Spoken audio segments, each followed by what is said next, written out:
Good morning, Heard Elementary.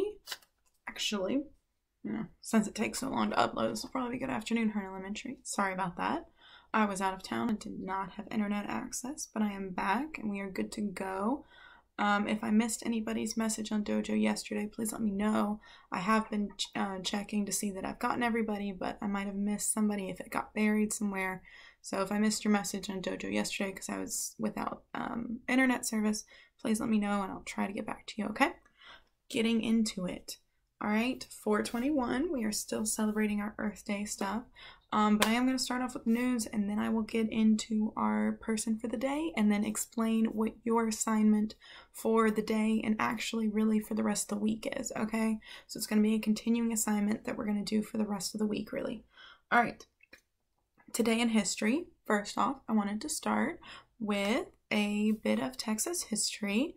Today, April 21st, 1836, Texas forces led by Sam Houston, remember he was the general during the Texas Revolution, Texas forces led by Sam Houston defeated Mexican forces led by Santa Anna at the Battle of San Jacinto. Now Texas forces soon captured Santa Anna and then he was forced to sign the treaty that ended the war. Yay us. So we became an independent country. All right, so today marks the anniversary of the Battle of San Jacinto, which was won in like 12 minutes. Remember, it was one of the fastest battles. Okay, so we had the Alamo, which was a siege that went over many, many days. And then we have a battle like San Jacinto where it's done in like 12 minutes. That's less than a TV show. All right, because the Texans were really well prepared. And if you guys can remember why the Texans defeated the Mexicans so easily, what they were doing when the Texans attacked, I can give you some bonus points. Okay, so message me if you remember what the Mexican soldiers were doing when the Texans attacked that let the Texans win the battle so quickly. All right, so these are for the fourth graders, third graders. I know you don't know fourth graders for Texas history. A lot of you guys should know this and you should remember this, and I'm gonna be really bummed if you don't. So I want to hear what the Mexican soldiers were doing when the Texans attacked that let them get beat so easily. All right, also today, some other important bits in history that you guys will learn next year and then the year after when you do US and world history, okay, that your teacher will talk about then is Tiananmen Square, which happened in 1989, which was a really, really big deal. It was a Chinese revolution by Chinese university students in this big square in the capital. All right, Rome, the big, the Roman Empire, Rome itself was founded, okay, big deal. And then Charlotte Bronte, a really good author who you will have to read when you get to literature in high school. You will read at least one Bronte work. Her and her sister Emily wrote a lot of really great stuff, but Charlotte was born today, so it's her birthday. So, we can wish her happy birthday even though she lived back in the 1800s. Okay, on to the news. Okay, so those were our history events today, what happened today in history. On to the news. UT researchers said today that based on their research, they think the US peak, which is when we get the peak number of coronavirus cases in Texas, is about 1 to 2 weeks away. So it looks like we are on the right track. Okay, so it's coming, the peak, which is after that, it should start to slow down a little bit, is 1 to 2 weeks away. Okay, so we are on the right track. It's very important that we keep social distancing up, keep wearing our mask and washing our hands, and making sure that, we stay with our family group and so that we can stop the spread of that disease. All right, the Texas petroleum industry. So remember, fourth graders and a little bit third graders, we talked about this. One of Texas's main industries is oil. Okay, so we get oil from the Gulf. So the coastal region does oil, but then also the Panhandle, which is the Great Plains region, also does a whole bunch of oil because there's a lot of fracking and stuff up there. So because of this, global crisis, the price of oil has gone down. The price of oil has actually gone below zero.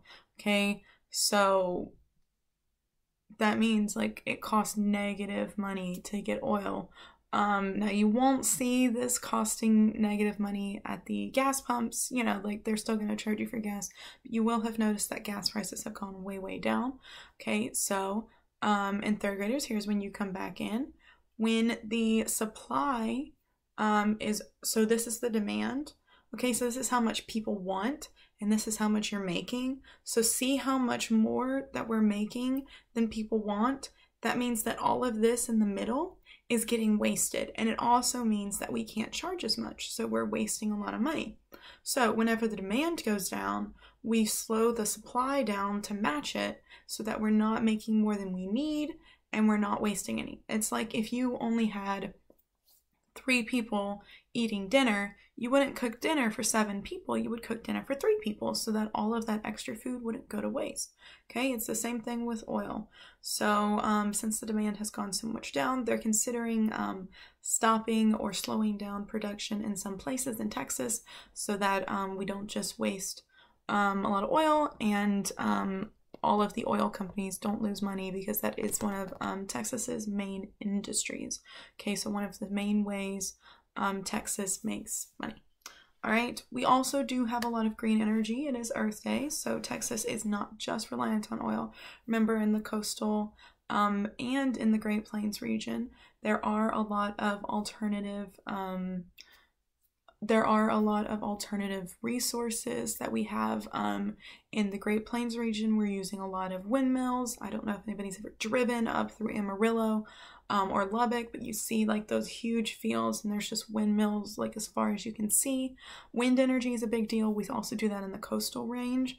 We send windmills out into the ocean and we get energy like that. And that energy, it produces a lot of electricity that can be used for stuff and doesn't cause any pollution because it's just wind, and the wind is always there. We're not digging the wind up, and the wind's never going to run out. It is a renewable resource that is there forever. All right, and then we have solar panels also in the coastal plains region and in the mountains and basins region where there's a lot of desert. So Texas is not entirely reliant on oil. Do not worry that energy is going to stop. Texas does have a lot of alternative energy sources, and we are actually one of the biggest wind energy producers in the United States. So, yeah, yes. Woo. All right. So, moving on, though, so Texas has applied to allow SNAP benefits to be used online. So a lot of grocery stores are offering online ordering so that you don't have to go into the store and you don't have to, touch a lot of other people or touch all the stuff in the store. And unfortunately, SNAP wasn't able to be used online. So Texas has applied to the federal government that controls the SNAP, FEMA, I believe. And they are seeing if we can get those restrictions waived so that people can order their online groceries using SNAP benefits, so they don't have to go into the store, but they can still use those benefits. All right. And then the U.S. has continued restriction on immigration during the coronavirus crisis. There was a 30-day restriction window that has now been extended, and there has been a halt to all immigration while this crisis continues. I believe it was a 30-day window, but I'm not sure, and that will be revisited once countries start to open back up, and we believe that we are past the worst of this. Okay, now that was hopefully nice and quick. I'm going to talk about 2 conservationists today, and I'm actually going to talk about because we've been talking so much about the election and how your local representatives, like how you can make a difference in your community. I'm going to talk about some government representatives that were elected by you guys, or related to somebody elected by the people that ended up making a huge difference on our national policy regarding green energy and the conservation of our wild and natural resources. Okay, so the first one I'm going to talk about is the big guy, the guy everybody talks about when they talk about conservation and presidents, Teddy Roosevelt. Okay, his real name is Theodore. He was named Teddy, and actually, did you know that the teddy bear is named after him? He was a well-known conservationist and wildlife hunter. And just, a general rough, and tumble, outdoorsy kind of guy. one of the last great wildlife frontiersmen kind of people. And this one toy company started making these bears, and they were like, hey, Theodore Roosevelt has a, fun story about, like seeing and fighting a bear. We should, maybe we should just name these little teddies after him because he's such a big conservationist. So they named him teddy bears, and we still call them teddy bears to this day after our pal, the president, Theodore Teddy Roosevelt. All right? But Theodore Roosevelt was a huge guy in the conservation circles. He believed that one of the greatest resources that America has is our huge space, open spaces, and our, wildlife, and our, huge forest, and all of those beautiful lands. And he wanted to conserve it. So even before he became president, he was part of multiple groups and organizations that fought for that. But once he became president, he really pushed through a lot of legislation, a lot of, laws and bills and executive orders that set aside whole, huge tracts of land to preserve habitat for animals and to preserve wildlife for the use for us and future generations is the idea. And that's the point of conservation in general, is like not just for me, but those who come after me. It's great that I got to see this flower, but I would love that everybody, for generations could see those same kinds of flowers. And Theodore Roosevelt really did believe in that idea, and he set up, the first U.S. Forest Service, or he set up the U.S. Forest Service, he set up the first National Wildlife Refuge, he set up like 30 bird refuges, and he just, overall really pushed that forward. He set up 30 of the parks that later became the National Park Service. The National Park Service wasn't officially created after he left office, but he had created a lot of national parks and like wildlife refuges that then kind of folded into the National Park Service once it was officially created. Is one of those things of like, we had the thing, we just didn't have the name for the thing. And then we created the Congress created the National Park Service. And all of those parks got like looped into it. So there are some really great quotes that I want to read you guys by Theodore Roosevelt that I think kind of share the idea of what he was trying to accomplish and how he felt about U.S. wildlife and everything. He said, we have fallen heirs, or we have fallen heirs, which just means like we have inherited, we have received one of the most glorious heritages the people can ever receive, and each one must do his part if we wish to show that the nation is worthy of its good fortune. It is also vandalism wantonly to destroy or to permit the destruction of what is beautiful in nature, whether it be a cliff, a forest, or a species of mammal or bird. Here in the United States, we turn our rivers and streams into sewers and dumping grounds. We pollute the air, we destroy forests, and exterminate fish, birds, and mammals, not to speak of vulgarizing charming landscapes with hideous advertisements. But at last it looks as if our people are awakening. We have become great because of the lavish use of our resources, but the time has come to inquire seriously, what will happen when our forests are gone? Alright, so that was his idea of that we need nature. We need, that beauty and that those resources and those people, and those resources are not endless, that we need to preserve them so that they can be used for generations to come. Okay, so that was Theodore Roosevelt's whole conservation spiel. There's a lot of great stuff that he has. If you want to know more, you can just, Google Theodore Roosevelt. I will link some information from the National Park Service about him, and maybe, a video or two from YouTube that you guys can watch and learn more about him. He is one of my favorite presidents. I think he's kind of like a cool dude. Of course, like all historical figures have pros and cons. Nobody's perfect, but he is one of my top 5 presidents. So there's that. Now, there's another, big person in the conservation community that I want to talk about, and she was actually not elected, but she was the wife of someone who was elected. So I'm going to talk about Lady Bird Johnson. Okay, so she was the wife of President Lyndon B. Johnson, who was the president, in the 60s. And Lady Bird Johnson's whole thing was about wildflowers and the idea that native plants are always better than, just plants you bring in from all over the place. So, we live in Texas and we have lots of beautiful, native wildflowers like the bluebonnet and the Indian paintbrush and the black-eyed Susan, all sorts of beautiful flowers, and that the idea is that those flowers and cactus and things like that are so much better for the environment, and honestly they're so beautiful. We don't need to plant like English rose bushes or force our lawns to look like perfectly manicured gardens. What we really need to do is embrace the native plants, and that will like help beautify our whole country. So that was her whole thing.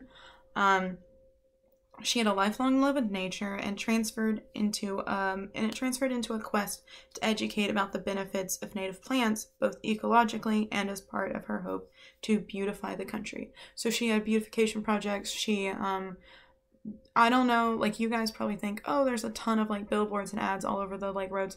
There are not as many as there used to be. Like I can post some pictures of life in the 60s. The roads used to be like full on like billboard after billboard after billboard. You could barely see anything. There was no beautiful flowers around the highways. Lots of cities didn't have things like, trees and plants and stuff. It was just concrete, and it was ugly, guys. It was super ugly, and it was also terrible for the environment. And so Lady Bird Johnson was like, not only are we going to make things better, we're going to make things prettier. Okay. So she went on a quest, and Lady Bird Johnson is also the reason why it is illegal to pick bluebonnets as the state flowers. She wanted them to be preserved. Basically the idea that like the most beautiful place for a flower to be is in the ground. It's beautiful in your vase, but it's even more beautiful in the ground because it'll live for, longer. All right.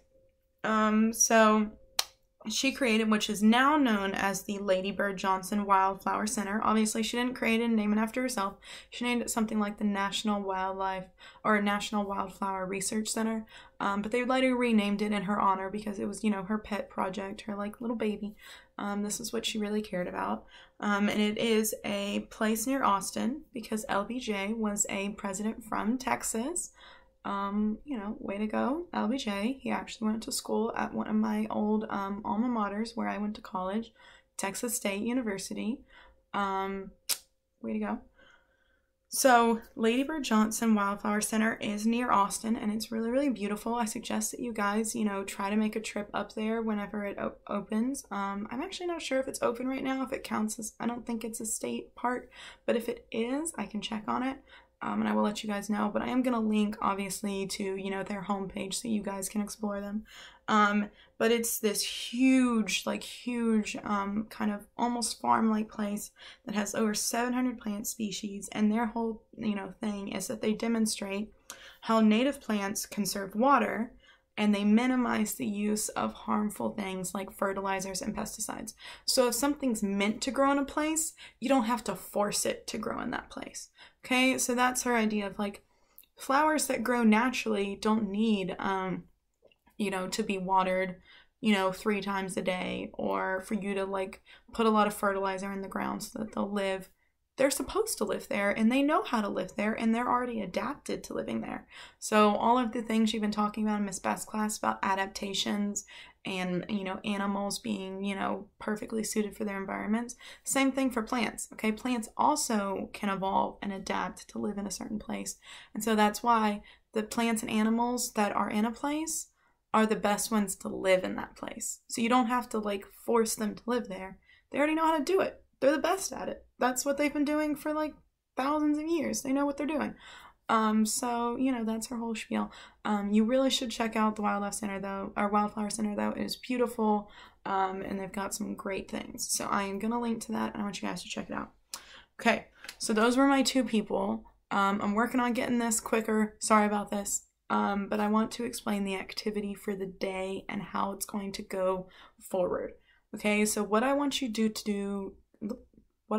do today is I'm going to link to the Earth Day homepage, and I want you to scroll down until you see a map that has a bunch of dots on it, okay, that says find a, digital Earth Day celebration. and there is some things over on the side where you can, you know, narrow down your search based on what you want to do. So, you know, they have lots of different options, like this is about climate, this is about animal welfare, this is about biodiversity. And, you know, you can pick the options, and you can even pick age ranges. So they have some that, like, you know, for kids, you know, 10 to 12, for kids 8 through 10, you know, for adults, for high school students. You can narrow down the age range and search and find a digital, you know, Earth Day activity that's going to be going on tomorrow. And I want you to start taking notes in your little pyramid notes, because guess what? You are going to participate in that digital activity tomorrow, and you are going to report on it to me. Okay, so you're going to write me a news report about whatever activity you use.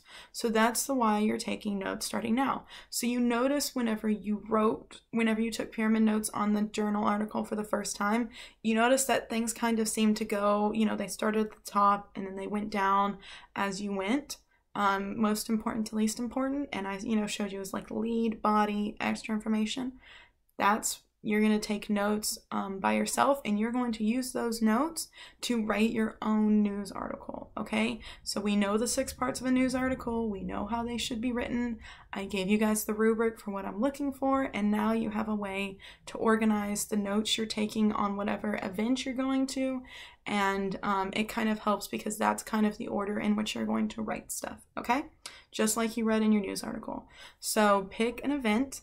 All right, and you can go ahead and put things down, like you can put down the when and the who and the what. You might need to wait for things like the why. The where is going to be obviously digital, but it will be based in a place. Like somebody will be like video recording from a place, so you're gonna write down the place and then also say, you know, like it's an online event.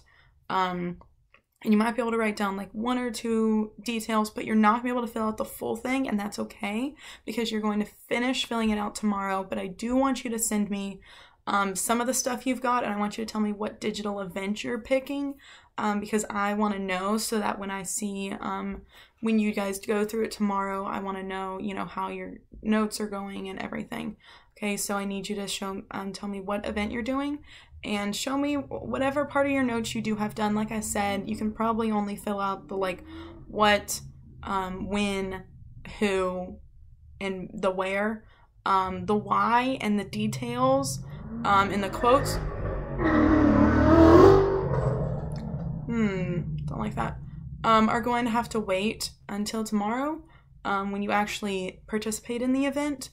So don't worry about that, but do send me what you can do. And like I said, what, who, when, and where. Okay, so you can fill those in and tell me what the you can even come up with like a title for your article if you want. You can go ahead and fill in the title. Obviously there won't be any publication because you're writing it, so the publication part will stay open, and then the author is going to be you, so you're going to get to write your name in the author's space.